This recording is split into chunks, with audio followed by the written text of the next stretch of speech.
이번 시간에는 청력 보존 프로그램의 수립 시행 지침이 어떤 것이 있는지 한번 알아보도록 하겠습니다. 우리가 지침은 나와 있죠. 관리관청인 고용노동부의 위임을 받은 산업안전보건관리공단에서 이 지침을 마련해서 일반 사업장에서 청력 보존 프로그램을 수립하거나 시행할 때 어떻게 하라고 기준 가이드라인을 제공하고 있죠. 어떤 것들이 있는지 한번 봅시다. 기본 내용으로서는 어떤 것들이 들어가야 되는지, 소음성 난청의 예방과 청력 보호를 위한 교육의 제공, 교육을 해야 되겠죠. 소음성 난청 예방과 청력 보호를 위한 교육을 제공하고 있어야 됩니다.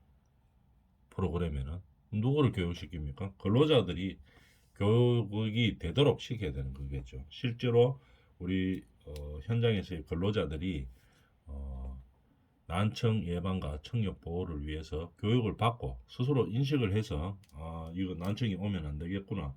우리 사업장에서 어떤 것들을 조심하지 않으면 난청으로 이어져서 청력이 나빠질 수 있겠구나 하는 그런 교육을 해줘야 되겠죠. 그 다음에 작업장 소음 수준, 우리 작업장의 소음 수준의 정기적인 측정과 평가가 있어야 됩니다. 우리 작업장에서 소음이 발생하는 것을 감추어 가지고 될 일이 아니죠. 그래서 감추기 위해서 이렇게 좀 소음이 좀 적게 일어나도록 측정하고 이렇게 해서는 절대로 안 되겠죠. 실제로 있는 그대로 작성을 해야 됩니다. 방음벽 뒤에 가가지고 소음 측정하고 이제 이렇게 해가지고는 안 된다는 얘기겠죠. 근로자들이 실제로 작업 현장에서 우리가 느낄 수 있는 정도의 소음을 측정을 해줘야 된다는 얘기겠죠. 그 다음에 이렇게 해서 대책을 세워야 되겠죠. 우선에 좀 피해가기 위해서 우리 작업 현장에 소음을 좀 작게 측정을 해가지고 우리 현장에서는 기준치 이하인데요. 이래가지고 잠깐은 피해갈 수 있겠지만 결국은 어떻게 됩니까? 이 근로자들이 난청이 온다든지 청력 프로그램을 수립하지 않고 시행하지 않고 해가지고 근로자들이 난청이 온다든지 이러면은 나중에 훨씬 더 많은 시간과 금액적으로 피해가 많이 옵니다. 그렇기 때문에 항상 우리 작업장에 있는 소음 수준을 그냥 그대로 명쾌하게 측정한 다음에 그에 대한 대책을 세워주는 것이 가장 현명한 방법이죠. 그래서 그러기 위해서는 사업장 소음 수준의 어떻게 정기적인 측정과 평가가 필요하다 이런 얘기죠. 항상 측정을 하고 평가를 해야 되겠죠. 그래야지 뭐가 개선할 수 있을지를 알기 때문에. 그다음에 소음을 제어하기 위한 공학적인 관리, 그다음에 소음 노출을 줄이기 위한 작업 관리를 해줘야 되겠죠. 청력 보존 프로그램에 측정한 다음에 어느 정도의 이 소음이 우리 현장에서 발생하고 있는데 이 소음을 제어하기 위한 방법이 어떤 것들이 있는지 이 청력 보존 프로그램에 들어가야 됩니다. 공학적인 관리가 될 수도 있고 관리적인 방법이 될 수도 있고 여러 가지 방법이 있을 수 있겠죠. 그래서 일단 근본 목표는 뭡니까? 소음을 제어하는 거죠. 소음원을 제어를 한다든지 아니면은 소음의 방향을 제어한다든지 거리를 제어한다든지 이렇게 해가지고 이도 저도 다 안 되면은 어떻게 합니까? 이 근로자들에게 보호구를 지급해서 보호구에 의존해서 저감시킨다든지 이런 어떤 방법이 되었든지 간에 현장에서 적합한 방법을 찾아서 소음을 제어하기 위한 방법을 관리를 해야 되겠죠. 그 다음에 청력 보호구의 제공과 착용 지도, 당연히 청력 보조 프로그램에 있어야 되겠죠. 아주 중요한 부분이죠. 청력 보호구를 어떤 청력 보호구를 제공하고 어떻게 올바르게 착용하는지를 지도해야 되는 겁니다. 소음 자극 근로자에 대한 배치 시 및 정기적 청력 검사 평가와 사후 관리를 어떻게 할 것이냐. 그죠? 소음 작업 근로자에 대한 배치를 어떤 식으로 할 것이냐. 이 계속 소음 작업에서 일하는 근로자들을 계속 하루에 8시간 계속 배치시키고 그 일만 하도록 하고 하면 어떻게 되겠습니까? 당연히 청력이 감소되겠죠. 그러니까 예를 들어서 뭐 순환 배치를 한다든지 이제 이런 방법이 되면 조금 더 청력이 나빠지는 것들을 좀 방지할 수 있겠죠. 소음이 나는 현장에서 뭐 하루 근무하면 그 다음 날은 소음이 좀 적은 현장에서 다른 일을 좀 할 수 있도록 배치를 하고 순환 배치를 한다든지 이렇게 하면은 확실히 청력에 대해서 보존할 수 있는 가능성이 좀 더 높아지겠죠. 그 다음에 소음 작업 근로자들의 항상 정기적인 청력을 검사를 하는 겁니다. 그 다음에 평가하고 검사하고 평가하고 그 다음에 어떻게 좀 나빠지면 어떻게 됩니까? 치료가 필요하면 치료를 하고 그 다음에 순환 근무가 필요하면 순환 근무를 하고 그러면 이거 좀 더 이 나빠진 청력이 너무 심해서 이쪽 소음이 있는 이 지역에서는 근무를 할 수 없다 이러면 다른 쪽에 배치를 하고 이런 사후 관리가 필요한 거겠죠. 그 다음에 청력 보조 프로그램을 수립하고 시행의 문서 및 기록을 관리하고 수립하고 시행의 문서 및 기록을 관리하고 반드시 기록을 관리해야 됩니다. 청력 보조 프로그램을 그러면 청력 보존 프로그램에 의해서 근로자들의 청력을 관리하고 소음을 어떻게 관리를 했겠죠. 이 관리했는 방법이 좋아서 적절해서 근로자들이 청력이 문제가 발생이 안 됐다면 그것도 관리를 해야 되죠. 기록하고 보관해야 됩니다. 왜냐하면 그렇게 잘 되었기 때문에 앞으로도 계속 이 현장에서 그렇게 하면 되겠죠. 그렇기 때문에 이렇게 하면은 근로자들의 청력이 잘 보호됐습니다 하는 경우에도 관리하고 보존해야 됩니다. 근데 반대의 경우가 되더라도 그 기록을 관리하고 보존해야 되겠죠. 문서 형식으로. 왜냐하면 이렇게 우리 현장에서 관리해 보니까 관리가 잘 안 됐습니다. 이러면 잘 안 된 것도 그것도 중요한 문서죠. 그럼 앞으로 이렇게 하면 안 되기 때문에 그것도 중요한 문서로서 가치가 있는 것이죠. 그래서 이 청력 보조 프로그램을 수립하고 시행한 문서의 기록과 관리를 해줘야 된다는 얘기겠죠.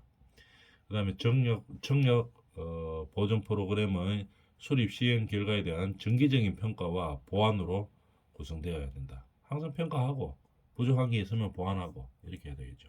이렇게 하는 것이 청력 보조 프로그램의 수립 시행 지침입니다. 기본적인 내용은 이런 것들이 들어가야 된다 이런 내용이죠. 기본 내용에 대해서 알아봤습니다. 그 다음에 소음의 유해성 등에 관한 근로자 교육 내용 어떻게 교육을 해야 될 것이냐.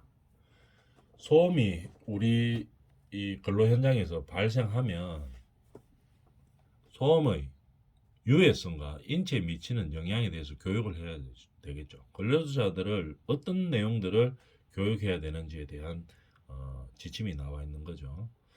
우리 현장에서 우리 근로 현장에서 소음이 발생하는데 이 소음의 유해성과 어느 정도의 소음이 발생하기 때문에 몇 시간 정도를 뭐 이 소음에 노출되면 어떤 병들이 올 수 있다, 난청이 어느 정도 올 수 있다 하는 거 이런 것들을 소음의 유해성, 그죠?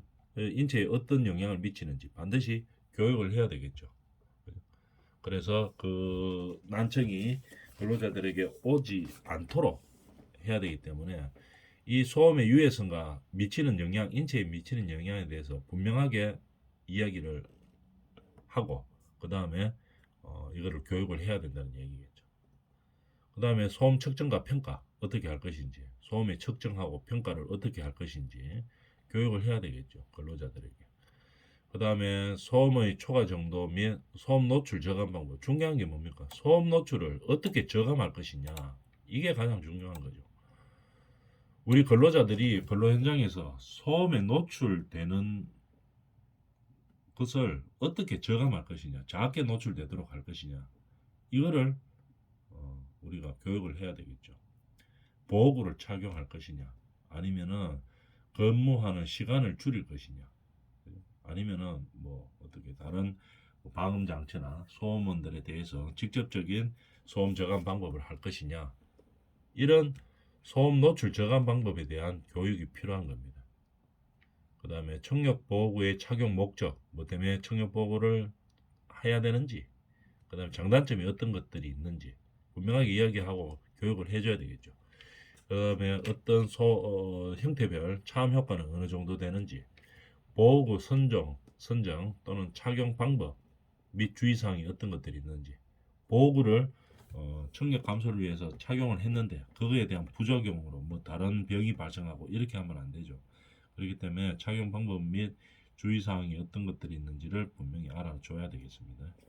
그 다음에 청력 검사의 목적과 왜 청력 검사를 하는지, 왜 정기적으로 하는지, 이런 말이겠죠.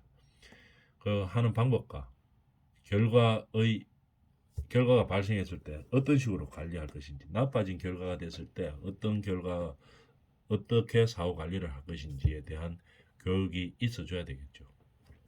그 다음에 우리 현장에서 지금 현재 시행되고 있는 청력 보존 프로그램이 뭔지, 우리 현장마다 좀 다르죠. 왜냐하면 현장마다 발생하는 소음의 정도와 소음의 뭐 종류가 다르기 때문에 현장마다 다 다릅니다. 그죠? 그래서 우리 현장에서 청력 보존 프로그램이 무엇인지, 그 다음에 어떻게 청력을 보존하기 위한 대책이 있는지, 이거에 대해서 교육을 해야 되겠죠. 그 다음에 소음성 난청 예방과 청력 보호를 위해서 근로자는 그럼 뭘 해야 되는지, 사업주는 이런 노력을 합니다. 그럼 근로자는 가만히 있으면 되냐? 그건 아니죠. 근로자가 뭐를 해야 되는지 그거를 교육을 해야 되겠죠. 예를 들면 보호구 착용을 정해진 방법대로 정해진 종류의 보호구를 착용하고, 그 다음에 우리가 난청 청력 보존 프로그램에 의해서 현장에서 순환 근무를 해야 되는데, 뭐 예를 들자면 하루에 뭐 3시간 이상은 이 소음원이 많은 이 뭐 A 구역, B 구역이라고 칩시다. A 구역에서는 3시간 이상 근무하지 않는다. 그다음에 그러니까 A 구역에서 3시간 근무하고 그다음에 B 구역으로 가서 나머지 근무를 한다. 이렇게 순환 근로의 형태를 정했다. 그러면 뭐 해야 됩니까? 이 근로자가 반드시 지켜야 되겠죠. 이런 것들을. 그래서 이렇게 지켜야 할 의무가 있습니다. 귀찮다고 청력 보호가 안 하고 나는 A 구역에서 그거가 B 구역보다 좀 더 뭐 시원하기 때문에 나는 그쪽에서 근무 좀 더 하고, 이렇게 하면 안 됩니다. 항상 정해진 그 규칙에 따라 줘야 되겠죠. 이렇게 근로자가 취해야 할 조치 등에 대해서 교육을 해야 된다는 얘기입니다. 그 다음에 소음 측정 및 노출 평가의 목적이 무엇이냐? 소음을 왜 측정하고 왜 평가하나? 그 목적이 뭐냐 이 말이겠죠. 목적은 크게 말해서 뭐겠습니까? 근로자의 건강보호죠. 건강보호. 그 다음에 안전사고 방지하기 위한 거죠. 그렇게 하기 위해서 무엇을 하는지 어떻게 하는지 한번 봅시다. 청력 보존 프로그램에 포함시켜야 되는 대상 근로자의 확인, 소음 측정 및 노출 평가의 목적 뭡니까? 청력 보존 프로그램에 누구를 그러면 우리 회사에 있는 직원들을 전부 다 해야 되는 건지, 아니면은 저쪽에 이 소음을 하고 떨어져 있는 사무실 직원들은 제외하고 현장 근로자만 청력 보존 프로그램에 포함시켜야 되는 건지, 아니면은 현장 근로자 중에서도 뭐 A 구역에 있는 근로자들만 청력 보존 프로그램에 포함시켜야 되는지 그 대상을 확인해야 되겠죠. 그죠? 그래서 대상이 되는 사람들을 관리를 해줘야 된다는 얘기입니다. 그래서 처음 측정을 하고 노출 평가를 하는 거죠. 누구를 그 청력 보조 프로그램에 포함시켜야 되는지를 알아야 되기 때문에 소음을 측정하는 거겠죠. 그 다음에 소음 측정하는 목적, 소음이 발생하는지의 여부를 확인하기 위해서 실제로 어느 정도의 소음이 발생하는지, 그러고 이 정도의 소음이라면은 그냥 무시해도 되는 소음인지, 그 인체에 큰 영향을 안 미치기 때문에, 아니면은 이 정도의 소음이면 인체에 큰 영향을 미치기 때문에 개선이 필요한지, 이런 것들을 알기 위해서 소음을 측정하고 평가를 하는 거죠. 그래서 소음을 측정해 보니까 이 소음의 이 발생 정도가 심각하다. 인체에 나쁜 영향을 미쳐서 결국은 근로자들이 이 문제가 발생하겠다. 건강상의 문제가 발생하겠다. 이러면 뭡니까? 어떤 대책을 세워야 되나? 공학적 개선 대책을 수립을 하겠죠. 뭐 공학적 개선 대책도 있을 수도 있고, 뭐 관리적 대책, 기술적 대책, 여러 가지 개선 대책이 있을 수 있겠죠. 이런 대책을 수립하기 위해서 소음을 측정하는 겁니다. 그 다음에 소음을 감소하기 위한 방안이 있겠죠. 여러 가지 방안이 있습니다. 뭐 직접적으로, 기술적으로 뭐 설비를 변경할 것인지, 아니면은 구조적으로 소음이 적게 발생할 수 있는 구조로 변경할 것인지, 아니면은 청력 보호구를 지급해서 할 것인지, 아니면은 거리를 둬 가지고 아예 차단시킬 것인지, 소음 발생 지역과 근로자들을 차단시킬 것인지, 이런 여러 가지 방법들이 있죠. 근데 이 방법들을 다 쓰면 좋은데 다 한꺼번에 쓸 수는 현장 여건상 좀 어렵겠죠. 그렇기 때문에 우선순위가 뭔지 그것을 먼저 결정을 하기 위해서 소음을 측정하는 거겠죠. 그래서 쉽게 말하면 뭡니까? 소음이 제일 많은 곳에, 그곳에 소음을 저감하기 위한 방법이 첫 번째로 들어가야 되겠죠. 제일 많은 것을 일단 위험 지역으로 보고 거기에 개선 방안을 우선적으로 해야 되는 겁니다. 그 다음에 두 번째, 그게 해결되고 나면 그 다음에 두 번째로 많은 곳에서 이제 사용하는 거고, 이렇게 우선순위를 결정하는 거겠죠. 그 다음에 공학적 개선 대책의 효과 평가에 있으며 지역 소음 측정 결과에 따라 소음 지도, 이 소음 지도를 작성해야 되겠죠. 소음 측정을 해가지고 소음이 아주 심각한 지역, 조금 덜 심각한 지역, 그 다음에 뭐 이 정도의 소음이라면 감수할 수 있는 지역, 약한 지역을 말하는 거겠죠. 아니면 이제 여기는 소음이 뭐 있다고 할 수 없는 아주 평온한 지역, 이렇게 소음 지도를 작성하는 겁니다. 그래서 소음 지도를 작성하면 그 작성된 지도의 소음 크기에 따라서 제일 큰 곳을 먼저 일단 그 지역을 우리가 대책을 세우고 해야 되겠죠. 대책을 세우고 소음을 저감시키기 위해서 노력을 해야 되겠죠. 그래서 어떻게 합니까? 소음 수준은 뭐 85데시벨 미만인 녹색 지역. 85, 녹색 지역은 괜찮다는 얘기겠죠. 이 지역들은 85데시벨 밑으로 있기 때문에 근로자들이 근로하는 데 있어서 큰 문제가 발생하지 않는 지역이다. 이렇게 녹색 지역으로 표시를 해 놓은 겁니다.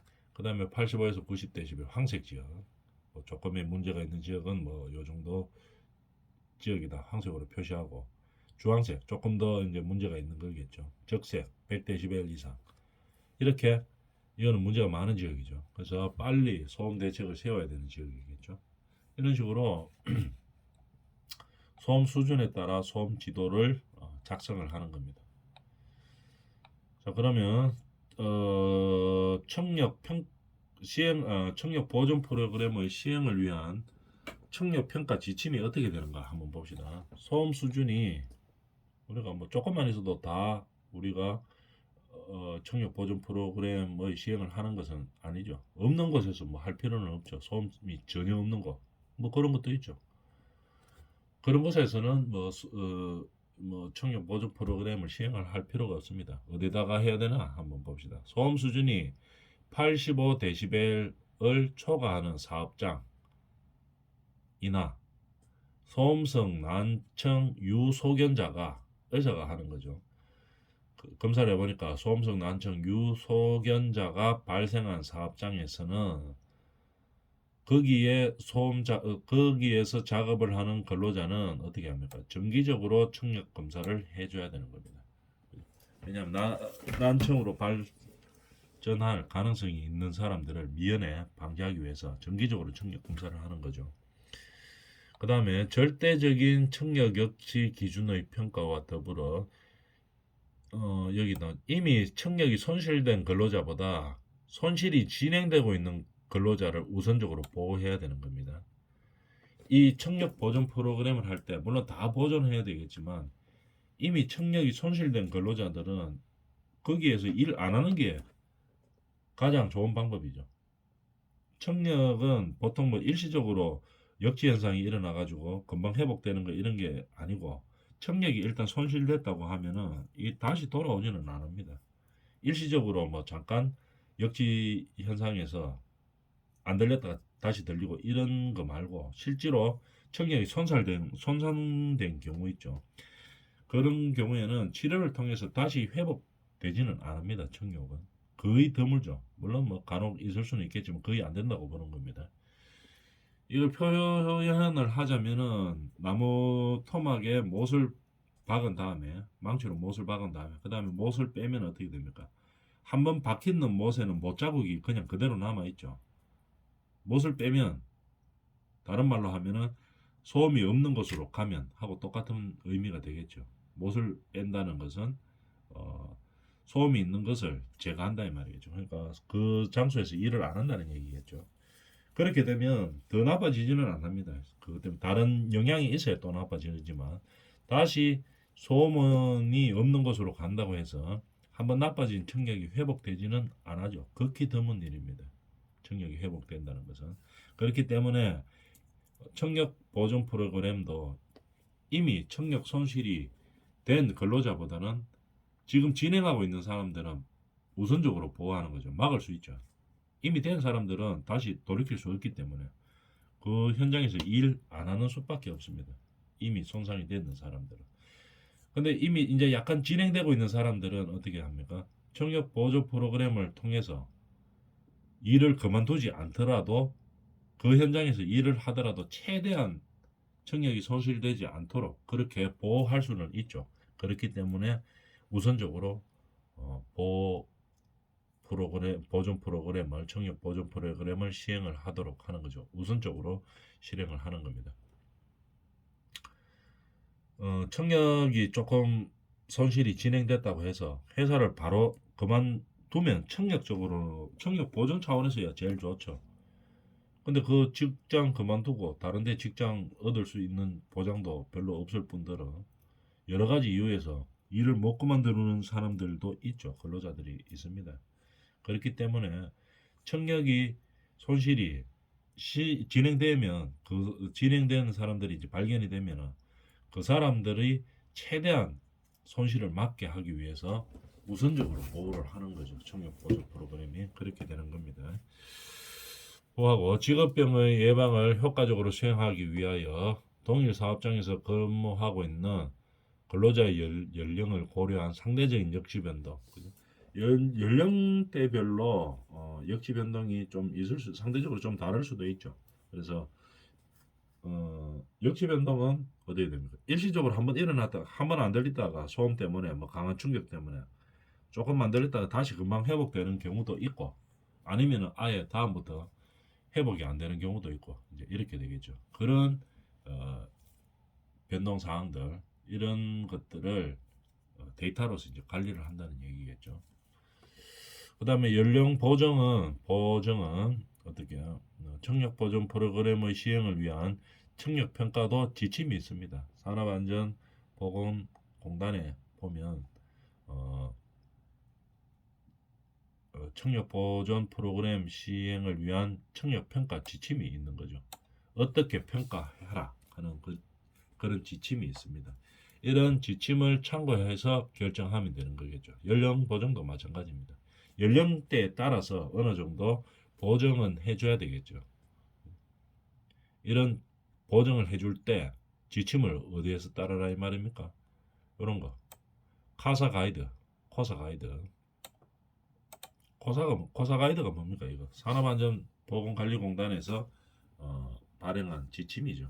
이런 것들을 따라서 참고해서 결정해야 된다 이 말입니다. 그 연령에 따라서는 이 역치가 반드시 일어나죠. 이 소음이 없어도 역치가 일어납니다. 소음이 없는 곳에 있는 사람들도 나이가 들고 이렇게 하면. 그래서 이 역치 변동을 연령대별을 감안해서 보정을 해줘야 되는 것은 맞죠. 소음 없는 현장에 있는 사람들도 이 분명히 역치는 일어납니다. 나이가 들면. 그러니까 이 보정을 해줘야 되겠죠. 그 연령을 감안해서 해줘야 된다 이런 얘기겠죠. 그렇다 하더라도 지침에 따라주라는 얘기입니다. 산업안전보건공단의 가이드라인을 따라주라는 얘기죠. 그 다음에 청력 보존 프로그램의 효과 평가 지침은 다음 시간에 하겠습니다.